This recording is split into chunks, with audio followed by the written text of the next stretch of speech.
আমি জাস্ট আপনাদেরকে 10টা নসিহা করব, জাস্ট পয়েন্ট বাই পয়েন্ট। আমি ফজরের পরে এটা বসে লিখেছিলাম। আপনারা এই 10টা কাজ কখনো ছাড়বেন না।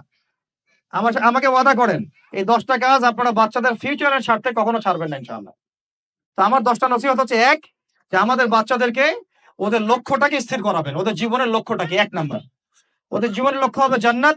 এবং আমাদের বরেণ্য যে মানে সিংহ পুরুষরা আছেন উম্মার, ওদেরকে চিনাই দিবেন, ওদের মতো ওদেরকে হতে বলবেন। তোমাকে হামজার মতো হতে হবে, তোমাকে খালিদের মতো হতে হবে, তোমাকে ওমর ইবনে খাত্তাবের মতো হতে হবে, তোমাকে আলী ইবনে আবি তালেবের মতো হতে হবে, তোমাকে মারিয়াম আলাইহিস সালামের মতো হতে হবে, তোমাকে আয়েশার মতো হতে হবে। এই চেতনাগুলো ছোটবেলা থেকে ওর মধ্যে ইনস্টল করে। ও সামনে একটা রোল মডেল দেখবে যে আমাকে এরকম হতে হবে। এইসব ক্যাটরিনা ম্যাটরিনা সব ফেলান, এগুলা পরিমণি টরিমণি সব ফেলান, এগুলা বাদ দেন। যা চলতেছে যে সাকিব টাকিব সব বন্ধ করেন। এসবের কোনো ফিউচার নাই।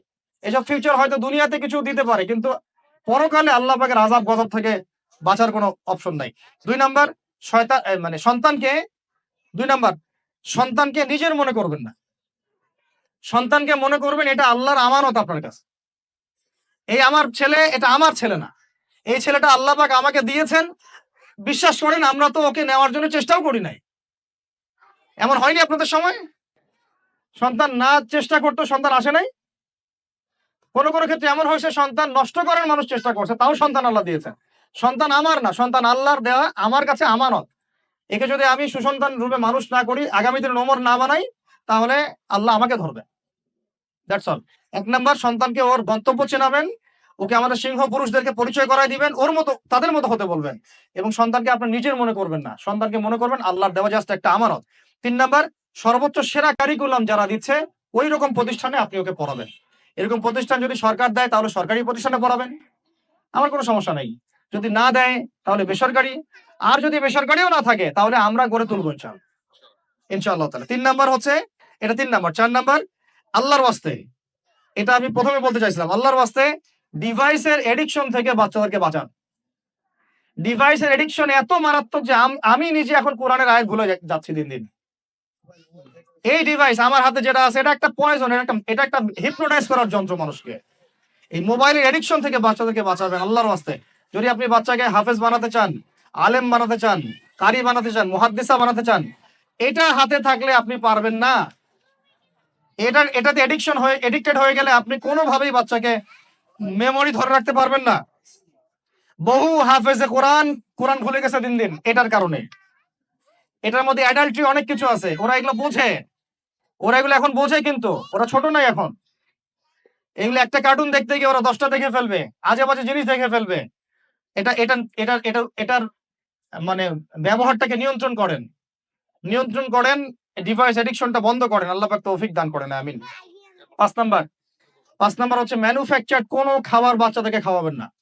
ফিজিক্যালি ওদেরকে ফিট রাখার চেষ্টা করবেন। ম্যানুফ্যাকচার্ড খাবার মানে একটু আগে দেখলাম যে বাইরের খাবারগুলো এটা খাচ্ছে, চিপস টিপস ইত্যাদি, এগুলা ওর হজম শক্তি নষ্ট করবে, ফিজিক্যাল স্ট্রেংথ নষ্ট করবে, ওর মেমোরি শার্প হতে দিবে না। ওকে ভিতর থেকে ওই যে একটা শব্দ একটু আগে বলেছে এক ভাই, যে ব্রয়লার মুরগি বানাই দিবে, আসলেই তাই বানাই দিবে। আমরা ঢাকা শহরে যখন থাকি, ছেলেপেলেদের 15 বছরের ছেলের ভুঁড়ি দেখলে আমাদের মনে হয় যে কি একটা অবস্থা।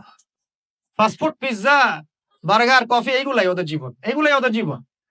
এইরকম হইলে এই ছেলে পেলেগুলো না ফিজিক্যালি স্ট্রং থাকতে পারবে না মেন্টালি।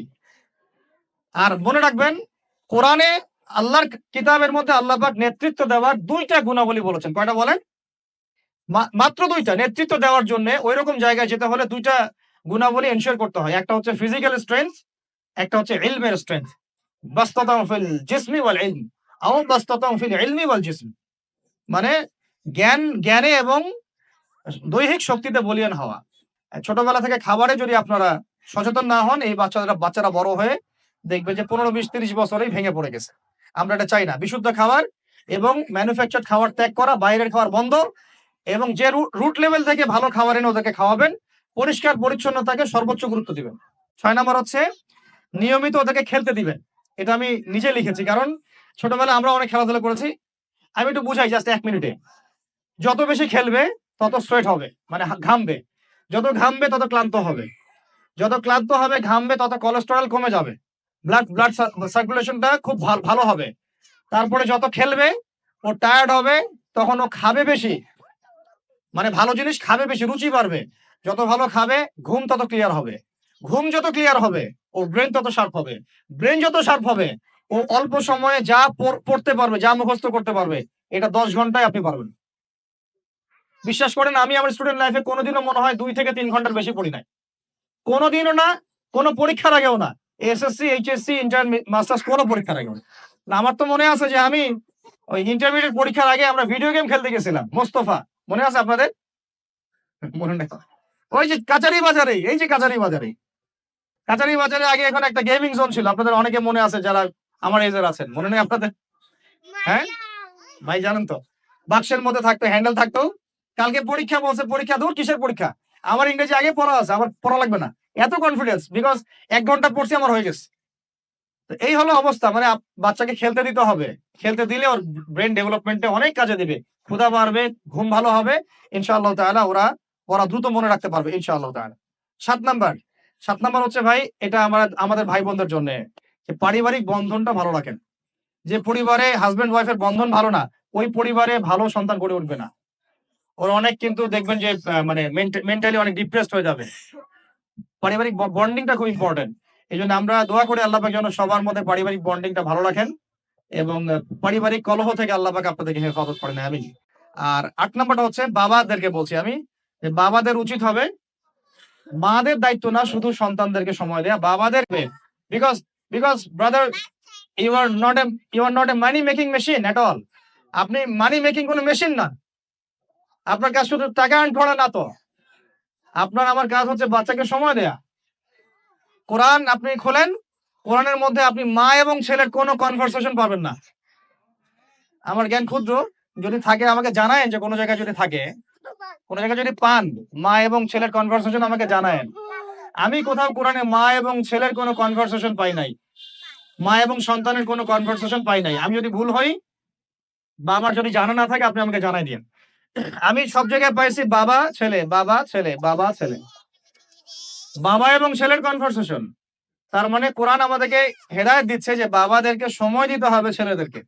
ইউসুফ তার বাবার সাথে কথা বলছেন, ইউসুফের বাবা তার ছেলের সাথে কথা বলছেন, লুকমান আলাইহিস সালাম তার ছেলেকে নসিহত করছেন, ইব্রাহিম আলাইহিস সালাম তার ছেলেকে বলছেন আমি তোমাকে জবাই করার স্বপ্ন দেখেছি।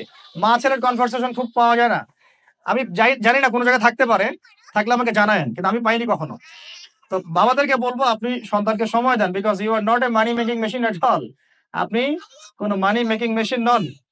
এটা হলো 8, আর দুটো বলে শেষ করতেছি। 9 নাম্বার হচ্ছে সন্তানকে চাপ দিবেন না, চাপ দিয়ে ওকে জোর করে কোনো কাঠামো দেওয়ার চেষ্টা করবেন না, বরং আপনি খুঁজে বের করেন আপনার সন্তানের মধ্যে ইউনিক প্রতিভা কি আছে।